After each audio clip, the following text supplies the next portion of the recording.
Assalamualaikum, saya Aryawan. Ini adalah episode ke-11 dari DIY Akrilik, dimana dalam episode ke-10 kita rencana membuat 4 konten terpisah. Yang pertama adalah membuat alat untuk membuat lingkaran akrilik. Yang kedua untuk membuat flange akrilik. Kemudian yang ketiga, cara mengelas akrilik dengan PVC. Dan yang keempat adalah membuat injektor dengan ukuran besar. Untuk membuat lingkaran, kita bisa menggunakan beberapa alat, seperti misalnya mulai dari cutter akrilik, kemudian hole saw, ya. Kemudian bisa dengan model jangka seperti ini. Ada juga yang model dengan 2 mata seperti ini. Selain itu, kita bisa menggunakan jigsaw untuk membuat lingkaran. Dalam konten episode ini ada 2 hal yang akan dibuat tutorialnya, yaitu membuat lingkaran dengan menggunakan cutter yang sederhana dan yang menggunakan router.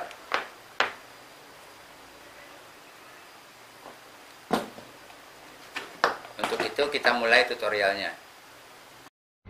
Alat yang kita butuhkan: cutter akrilik, double tape, 2 buah potong akrilik berukuran 5x4 cm dan 1 potongan kecil. Jepit akrilik di atas meja. 1 akrilik dilubangi 5 mm.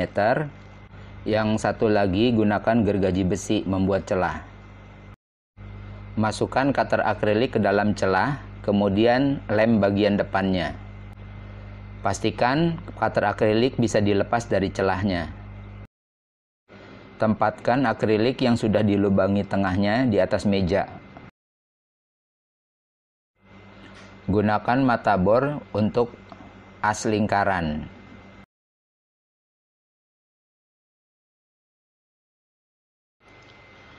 Ambil penggaris, kemudian tempelkan akrilik yang berlubang dengan menggunakan double tape.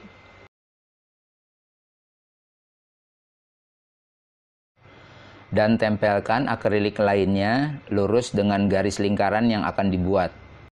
Masukkan cutter akrilik ke dalam celah dan gerakan maju 1 lingkaran. Lalu gerakan mundur untuk memotong akrilik. Setelah cukup dalam, patahkan dengan tang secara perlahan. Membuat lingkaran dengan alat bantu penggaris itu tidak bisa digunakan untuk akrilik yang tebal.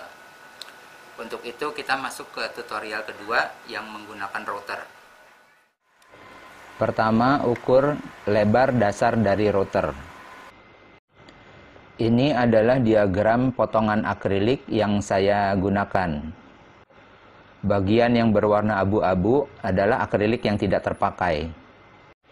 Berikut adalah cara menyusunnya.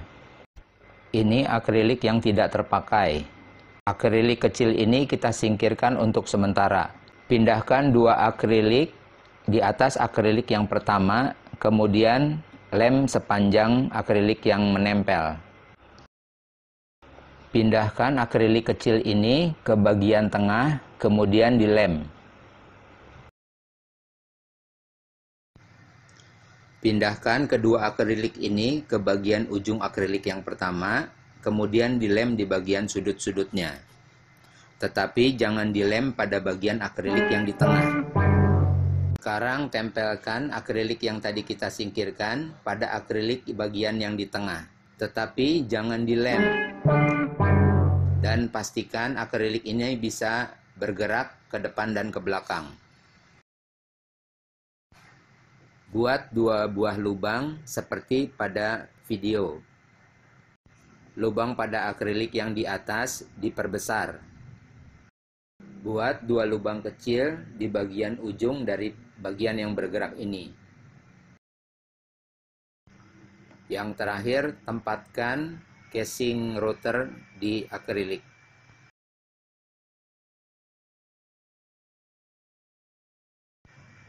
Beri tanda pada masing-masing posisi baut.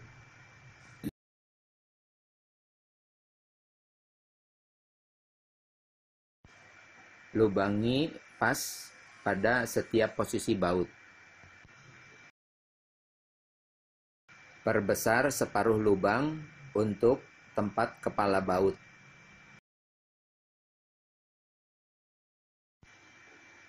Alas casing harus dibuka karena terlalu tebal. Pasang casing pada akrilik, kemudian kencangkan dengan baut. Bagian akrilik atas yang ditunjuk diberi karet agar tidak licin.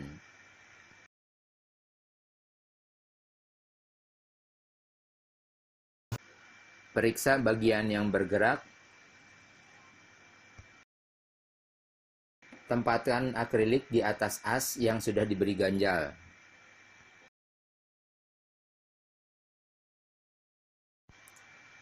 Tempatkan router di atas as, kemudian atur posisi mata router sesuai yang diinginkan. Jika sudah pas, kencangkan bautnya. Nyalakan router dan turunkan 1-2 mili untuk setiap lingkarannya. Gerakan maju dan mundur akan membantu membersihkan jalur dari kotoran akrilik.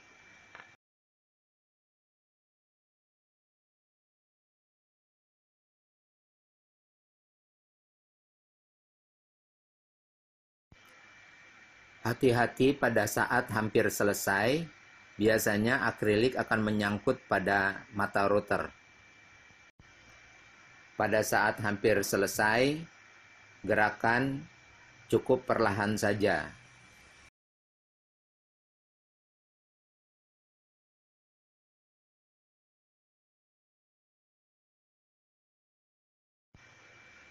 Jika tidak ingin ada lubang di bagian tengah lingkaran, bisa menggunakan as seperti pada gambar dengan mengelas as pada lempengan besi datar. Dengan menggunakan alat bantu ini, bila tangkai ini diperpanjang, maka kita bisa membuat lingkaran yang lebih besar lagi dari yang tadi kita contohkan. Semoga bermanfaat.